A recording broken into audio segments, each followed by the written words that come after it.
Bom, na edição do programa Bote-Fé, o programa jornalístico a favor da cidadania de hoje, vai entrevistar Cláudio Nascimento, né? Ele que saiu candidato a vereador e conseguiu se eleger pela primeira vez. E aqui a gente vai bater um papo, né, para a gente conversar com ele.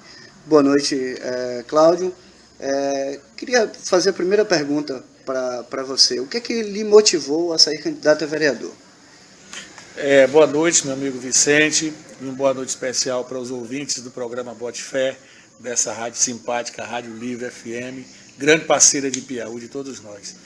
A sua pergunta, Vicente, é muito pertinente, e dizer assim, que o que motiva, né, a política é uma coisa, eu digo para as pessoas, não é uma vontade que dá e passa, é uma coisa que fica na gente. Eu herdei isso de minha mãe, que foi vereadora aqui em Piauí, e eu sempre gostei de participar de movimentos sociais.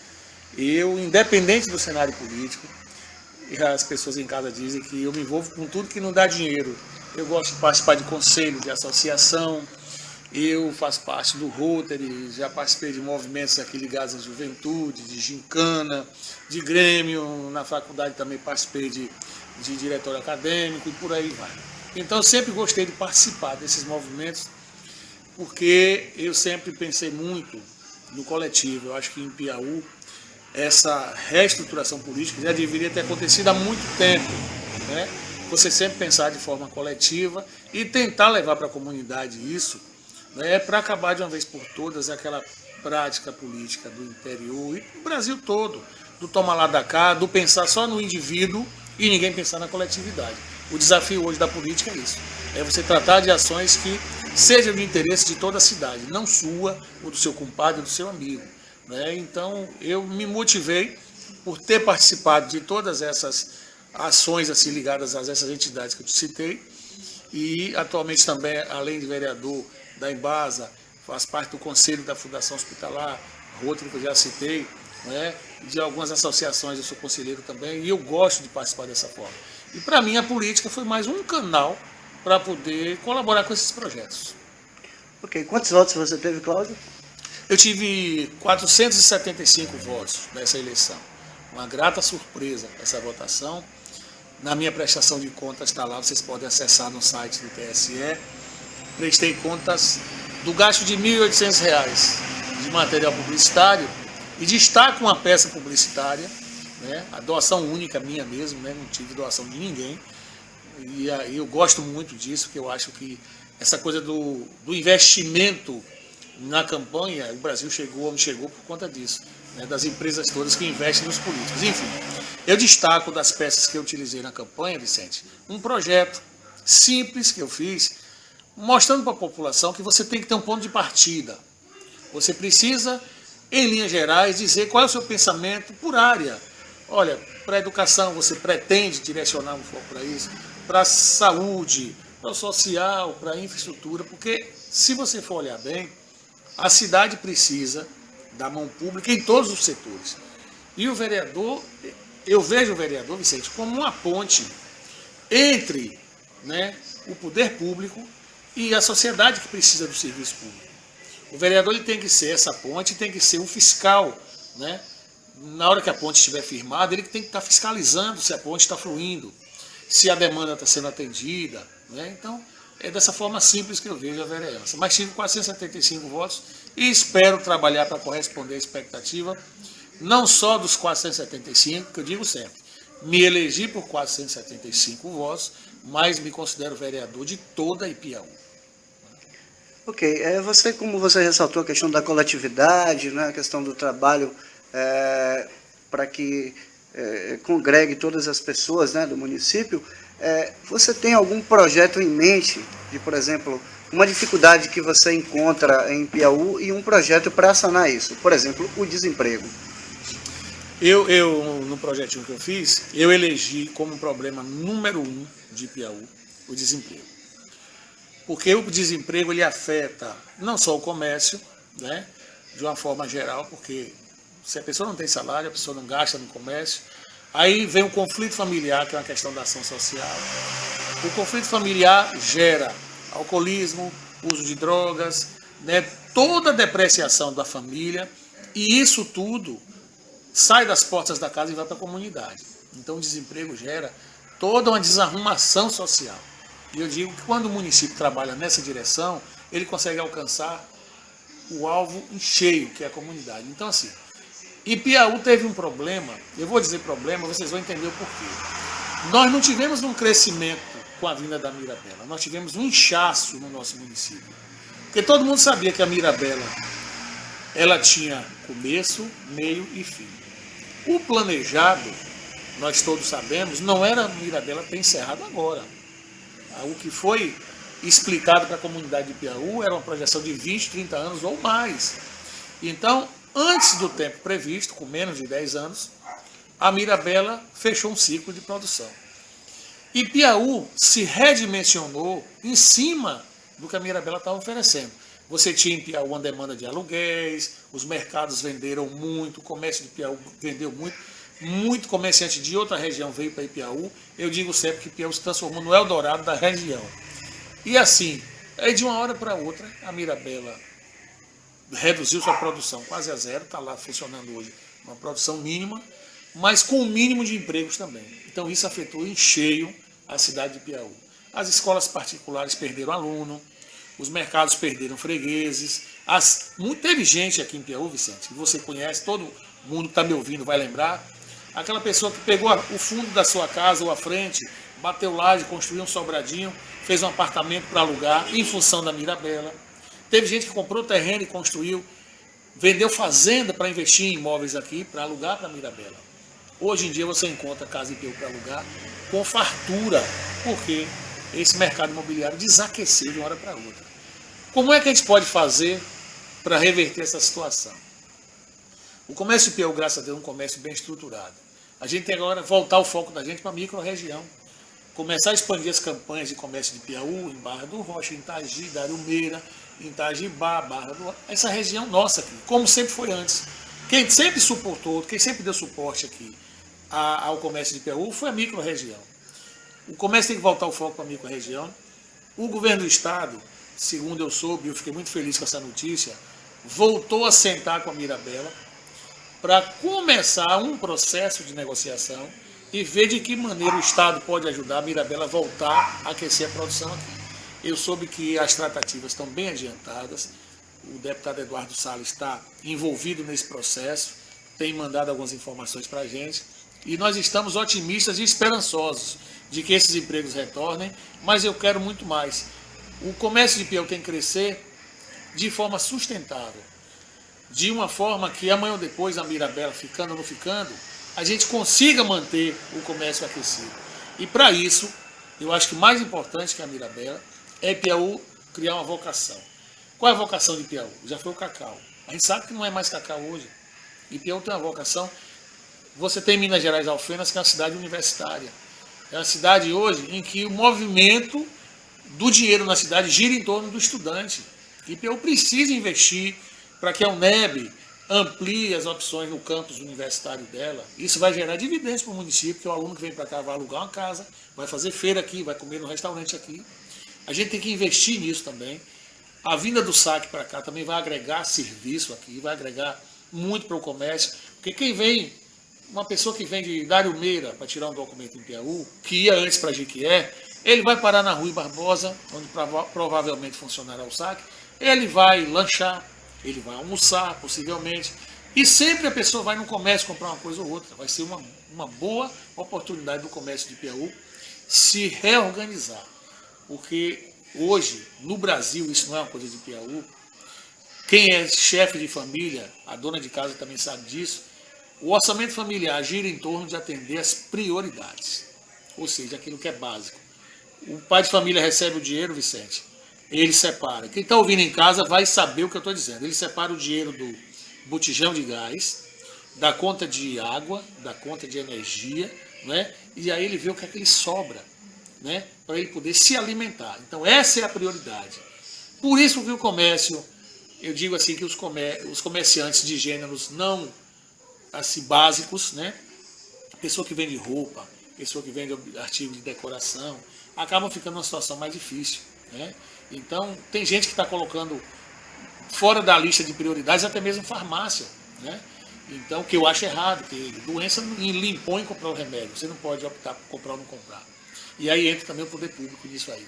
Enfim, eu espero um dia que a Prefeitura de Piauí possa sentar com o governo do Estado, arrumar uma área fantástica aqui da cidade, colocar a infraestrutura mínima que essa área precisa, mandar para a Câmara um projeto de isenção fiscal, pedir ao governo do Estado que na Assembleia também decrete uma área de isenção fiscal estadual aqui em Piauí, para prefeita ou prefeito sair de porta em porta convidando empresários para virem para cá.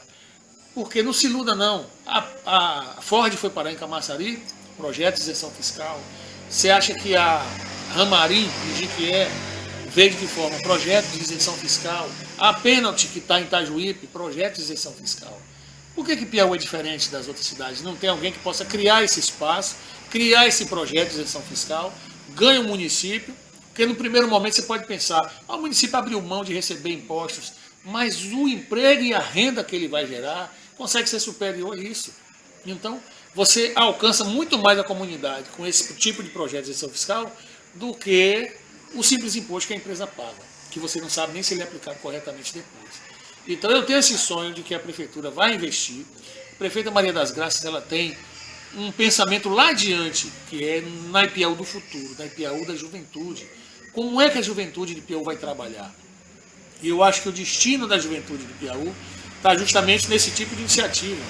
Não adianta você terminar aqui um segundo grau, um curso técnico, né, e alguns poucos que conseguem terminar a faculdade em Piauí.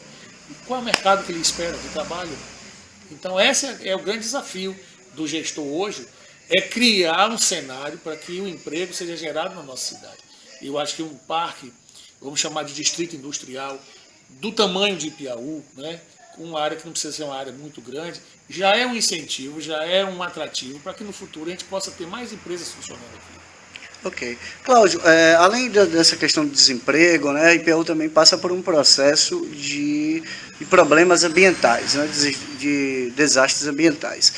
Recentemente o governador esteve aqui em Piauí e ele inaugurou 40% do esgotamento sanitário daqui de Piauí, certo?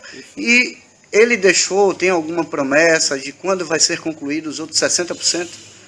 Vicente, esse é um tema bastante importante, porque eu costumo dizer para as pessoas assim, todo mundo é ambientalista até o momento em que a conta não pesa no seu bolso.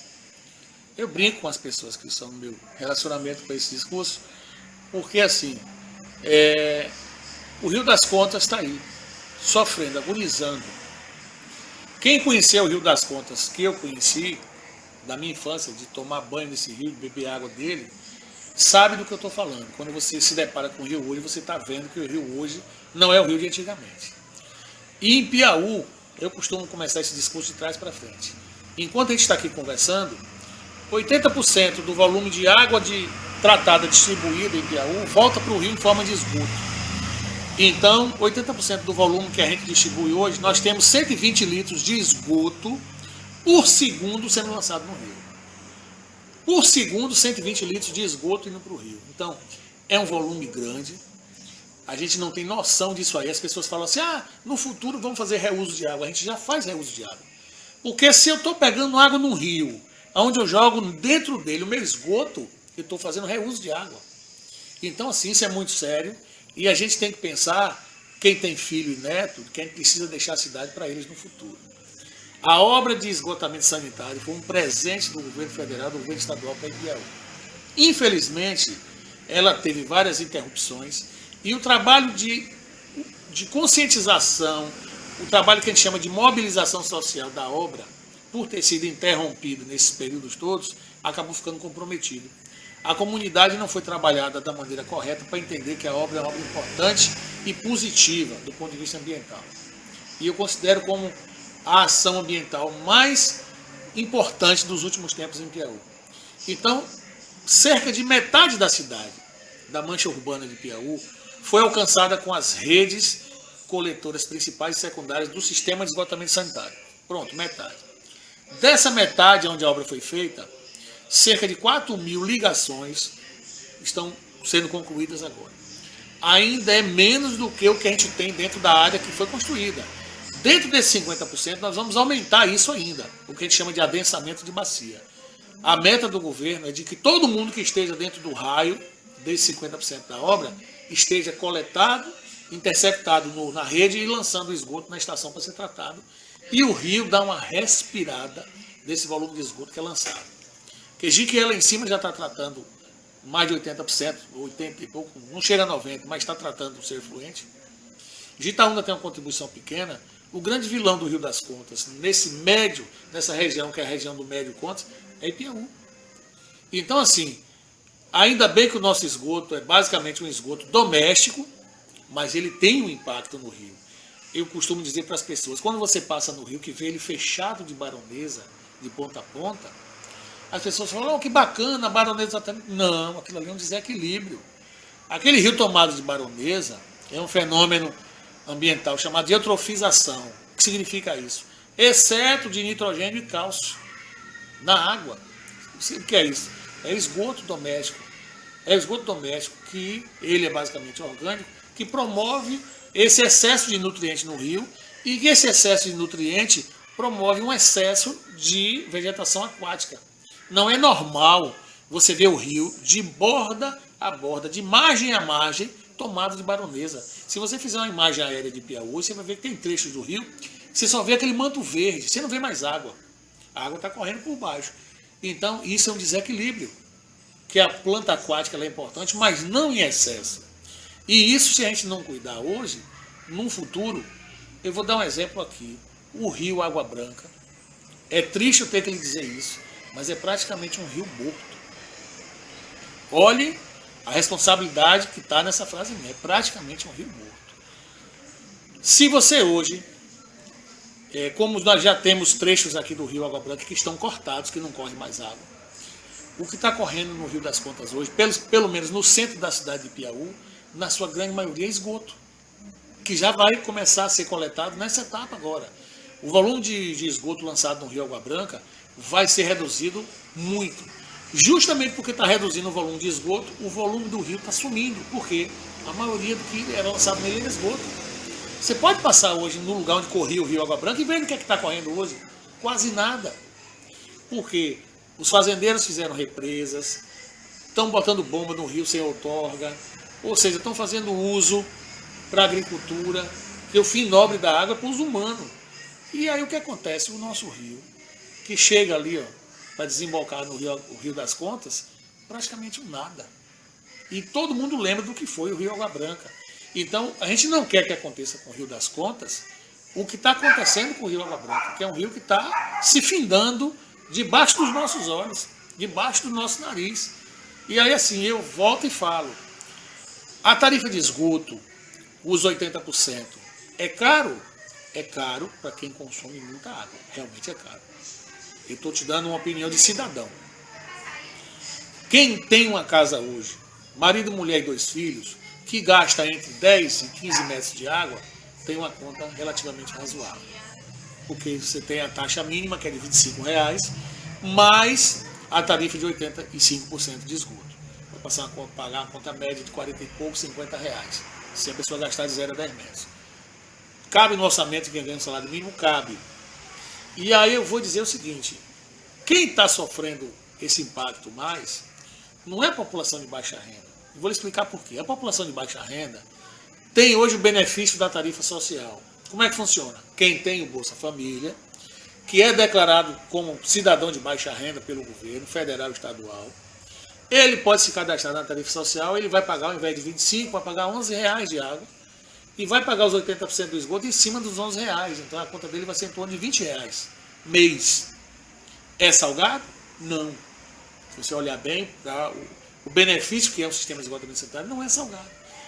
Porque hoje em dia o cidadão ele gasta facilmente R$6 numa cerveja num bar, mas ele tem muita gente que se sente mal em pagar R$20 de água e esgoto para 30 dias de uso. É uma questão de conscientização. Então eu acho que a obra pecou porque não fez esse trabalho direito de conscientização da importância dela, e eu volto a afirmar que foi o maior presente que o governo federal e o governo estadual puderam dar para a Ipiaú nos últimos anos do ponto de vista ambiental. Aí quem está sofrendo de fato não é a população de baixa renda, porque tem o Bolsa Família. Você sabe quem é que hoje sofre o efeito da tarifa de esgoto?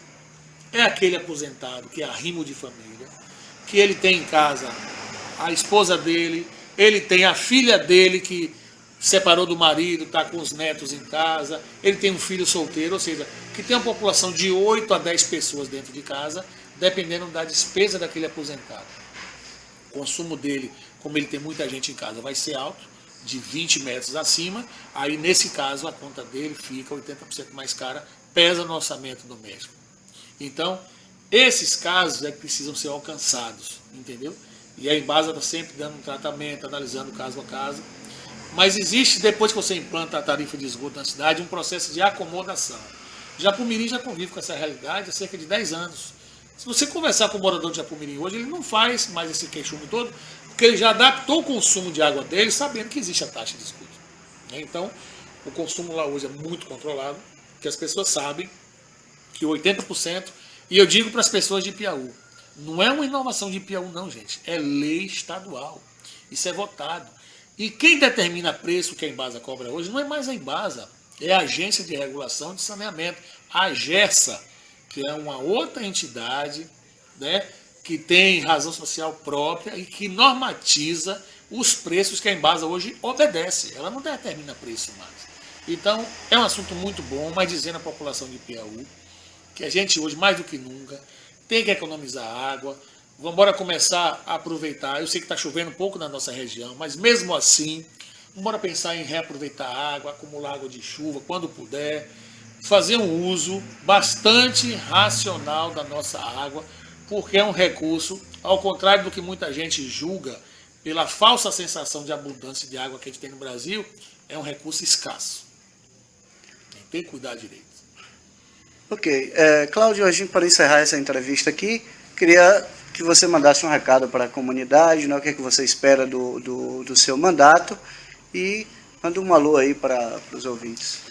Queria agradecer, Vicente, a oportunidade, né, o convite que você fez, o convite simpático, para estar dando essa entrevista para os ouvintes do Bote Fé, dizer que eu espero ser convidado em outras ocasiões e falar para a comunidade de Piauí que a gente tem que estar sempre acreditando, porque hoje é assim, todo mundo assiste o jornal à noite, independente do canal de televisão, e fica todo mundo revoltado com a situação do país. A gente sente ódio do político que está ali indiciado na Lava Jato, a gente fica indignado com todo mundo. Mas na prática, o que é que a gente faz para mudar isso? Aí quando chega na eleição, é como se a gente se esquecesse de tudo aquilo que ouviu na televisão e colocasse lá, porque está todo mundo lá em Brasília eleito pelo voto direto. Quem votou no Eduardo Cunha foi o povo brasileiro. Quem votou naqueles caras que estão lá, todos sendo indiciados, foi o povo brasileiro. Então a gente tem que parar de se sentir coitado e prestar atenção em quem a gente vota. E outra coisa, mais importante ainda, acompanhar o exercício do mandato. Eu faço um convite às pessoas de Piauí, os que votaram em mim, os que não votaram em mim. Faça o seguinte, acompanhe o mandato do seu vereador. Procure ir na Câmara, procure saber o que ele anda fazendo, de que forma ele anda votando, o que é que ele tem planejado para a sua cidade. Esse é um exercício de cidadania que todo mundo pode fazer. Procure abrir no TSE prestação de contas do seu candidato. Eu acho que o cidadão hoje em dia, ele tem por obrigação de escolher melhor em quem ele vota, porque aí, nesse dia, que todo mundo tiver esse pensamento de escolher melhor, a gente vai ter um Brasil diferente.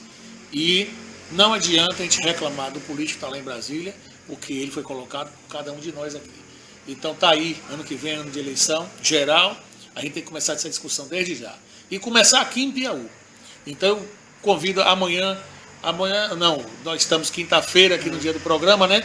Próxima semana, na terça-feira, dia 21, terá sessão ordinária na Câmara dos Vereadores. Compareça, amigo ouvinte. Vá lá, faça uma visita, verifique lá como é que está o andamento das coisas, se informe, fique acompanhando, que eu acho que isso aí é um grande benefício que você dá para a sua cidade, para a sua família, para o seu futuro.